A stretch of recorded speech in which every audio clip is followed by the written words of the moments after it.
Vinde a mim, todos os que estáis cansados e oprimidos, e eu vos aliviarei. Tomai sobre vós o meu jugo, e aprendei de mim, que sou manso e humilde de coração, e encontrareis descanso para as vossas almas.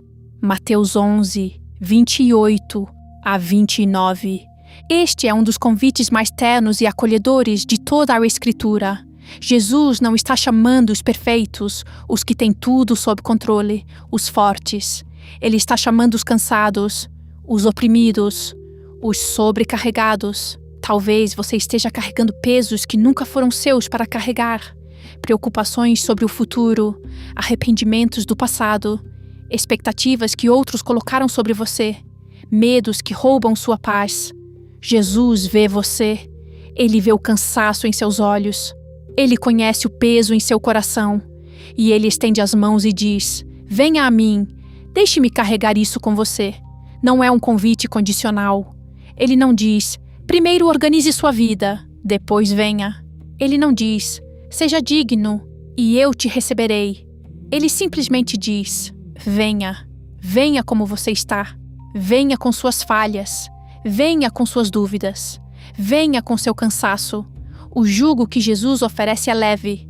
Não porque a vida cristã não tem desafios, mas porque ele carrega o peso maior. Quando estamos unidos a ele, quando caminhamos lado a lado com ele, o fardo se torna compartilhado. E há algo mais profundo aqui. Jesus nos convida a aprender dele, a aprender de alguém que é manso e humilde de coração, em um mundo que valoriza a força bruta, o poder, a autopromoção. Jesus nos mostra outro caminho. Ele nos ensina que a verdadeira força está na humildade, que o verdadeiro poder está no amor, que a verdadeira grandeza está em servir. E qual é a promessa? Descanso para as nossas almas. Não apenas descanso físico, mas um descanso profundo, interior, espiritual. Um descanso que o mundo não pode dar, nem tirar. Este é o descanso que vem de saber que você é amado incondicionalmente, de saber que seu valor não depende de suas conquistas, de saber que mesmo quando você falha, você é aceito, de saber que você nunca está sozinho. Hoje, se você ouvir esta voz chamando, não endureça seu coração. Não diga, mais tarde, quando eu estiver melhor preparado. Não espere até que tudo esteja perfeito. Venha agora. Venha como você está. Venha cansado. Venha quebrantado. Venha com dúvidas. Venha com medo. Jesus está esperando. Seus braços estão abertos. Seu convite permanece. Venha a mim e eu vos aliviarei. E quando você vier, você descobrirá que ele não estava exagerando. O descanso que ele oferece é real. A paz que ele dá é verdadeira. O alívio que ele promete, ele cumpre. Descanse nele hoje. Descanse sabendo que você é amado. Descanse sabendo que você é aceito. Descanse sabendo que não precisa carregar tudo sozinho. Venha e descanse. Respire fundo. O amanhã ainda precisa da sua luz. Ainda que eu andasse pelo vale da sombra da morte, não temeria mal algum, porque tu estás comigo. A tua vara e o teu cajado me consolam. Salmo 23, 4. Pare de se chamar de deprimido.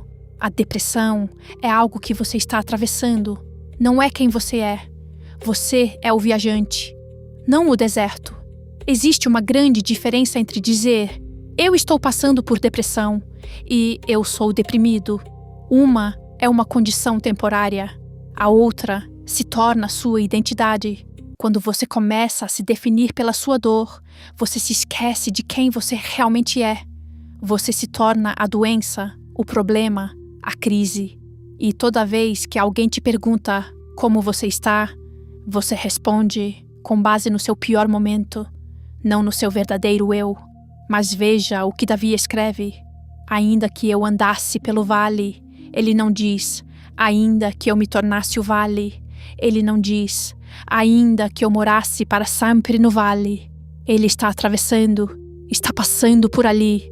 Um vale é um lugar de passagem, não é seu endereço permanente. É uma parte difícil da jornada, mas não é o destino final. E observe, é o vale da sombra da morte. Não é a morte em si, é a sombra dela. Sombras podem parecer assustadoras, especialmente quando você está cercado por elas. Mas sombras não podem te machucar. Sombras só existem quando há uma luz em algum lugar. Você está em um momento escuro? Talvez. Mas o fato de haver sombras significa que a luz ainda existe, mesmo que você não consiga vê-la agora. Hoje você pode estar lutando contra pensamentos que dizem que você sempre será assim, que esta tristeza é permanente, que você é fundamentalmente quebrado e nunca será capaz de experimentar alegria novamente. Essas são mentiras da sombra. Não são a verdade sobre quem você é. Você é mais do que a sua ansiedade. Você é mais do que a sua depressão. Você é mais do que os seus ataques de pânico. Você é mais do que as suas noites sem dormir. Você é mais do que os pensamentos intrusivos que te atormentam. Essas coisas podem estar com você agora. Elas podem estar te acompanhando neste vale, mas elas não definem você. Elas não apagam quem você realmente é. Quem você realmente é? Você é alguém criado à imagem de Deus. Você é alguém com dons únicos, com uma história importante, com um futuro que ainda está sendo escrito. Você é alguém capaz de amor, de compaixão, de força, de alegria, mesmo que agora essas coisas pareçam distantes, porque tu estás comigo, mesmo no vale, mesmo nas sombras, mesmo quando você não sente a presença de Deus. Ele está lá, não te abandonando, não te julgando, mas caminhando ao seu lado, sustentando você quando seus joelhos tremem. A vara e o cajado, instrumentos de um pastor, servem para guiar e proteger. Deus não está te empurrando para sair do vale no seu próprio tempo. Ele está te guiando gentilmente, no ritmo que você consegue suportar. Ele está te protegendo das ameaças que você nem percebe. Amanhã, quando você acordar, talvez ainda esteja no vale. Talvez a jornada não tenha acabado.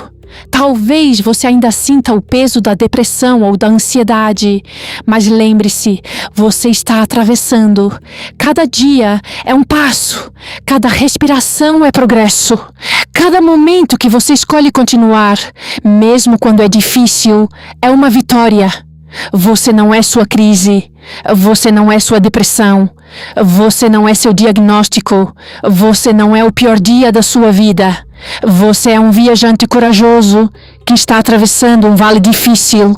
E do outro lado deste vale, há pastagens verdes, águas tranquilas, uma mesa preparada para você.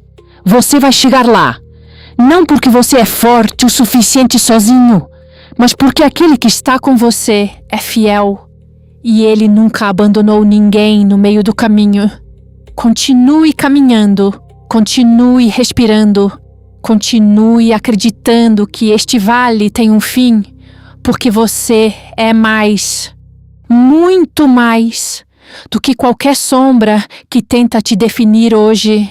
Ou não sabeis que o vosso corpo é o templo do Espírito Santo, que habita em vós, proveniente de Deus, e que não sois de vós mesmos. 1 Coríntios 6, 19. Se você falasse com um amigo do jeito que fala consigo mesmo, você ainda teria esse amigo? Você é o templo de algo sagrado. Aprenda a se acolher onde Deus já te perdoou. Vamos fazer um exercício rápido. Pense na última coisa que você disse para si mesmo quando cometeu um erro. Agora imagine que um amigo próximo cometeu o mesmo erro. Você falaria com ele do mesmo jeito? Provavelmente não. Provavelmente você seria gentil, compreensivo. Você diria, está tudo bem, todos cometem erros. Você vai aprender com isso. Você não é suas falhas.